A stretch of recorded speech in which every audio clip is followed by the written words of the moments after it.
I've made a video here before where I talked about the beauty of reading and how important it is to read.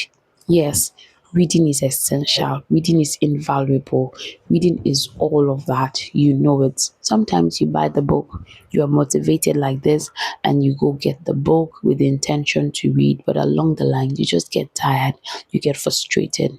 Now, as you know, I will always start with the fact that you ask God for help. You can always tell Him, this book in front of me, I really want to read it. Lord, please help me. I've bought this book. You write the date you bought the book, you write the date you started reading the book, and say, God, please help me to finish this book. Especially if you're finding it difficult to read, you ask Him to help you. And then I'll share two methods that you can use to read. The first method is page numbering it, using the page method. This page method is taking a certain number of pages that you can finish a day. I would recommend you do 3 pages every day. That is, you bought a book and you decide that you're going to read 3 pages of the book every single day. Every day you read 3 pages. Now, this is where the magic starts. The journey of 1,000 miles, they say, begins with a step. And it's like eating an elephant. You take it one bite at a time. Now, if you finish 3 pages of this book every single day, there are some days you are going to exceed three. There are some days you're going to read more than three a day. But the point is just start with three, so that why you put the limits to three is so that when you finish the three, you know that you accomplished it for that day. When you exceed three, you know it's an excellent work. You just finished everything. Okay, then the second method is the timing method. You can time yourself. 20 minutes every day or 30 minutes every day, I will read. Once it is 30 minutes, it's over. I drop the book.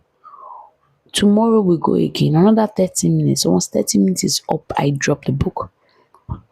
So pick a convenient time to read, and then secondly, pick a book that you love. Pick a convenient time to read. If you're reading, if it works for you very early in the morning, I love to read very early in the morning or just before I sleep. These 2 times I could read maybe when I wake up by 3, by 4, just before I start preparing myself for work, or I read just before I go to bed. After my prayers, my night prayers, I'll just read and then go to bed. So, whichever one works for you, you can start it. All right. So, when buying a book, if you don't have a book in your shelf that you have not read and you want to go and buy now, buy something that you want to know about. Buy if it's about you want to know about relationship, buy a book on relationship.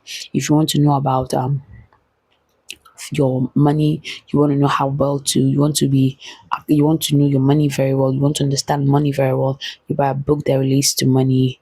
And just buy something you love. Don't just buy a book and then there are some, if it's not really hitting you somewhere, if it's not touching you, sometimes it does not make sense. So buy a book that you want to know something about. Sometimes you might not know exactly why you're buying the book. Just with the leading of the Holy Spirit, when you come back, you just see the essence as to why the Lord was directing you to buy that particular book. So I pray that God will help you, direct you as you start your reading journey. It's a beautiful thing. It will change your life. Like I said before, it is invaluable. It is wonderful. It is essential. You can't begin to imagine the enormous change it will do in your life, and positive changes for that matter. Do have a wonderful day. Bye bye. And don't forget, I love you.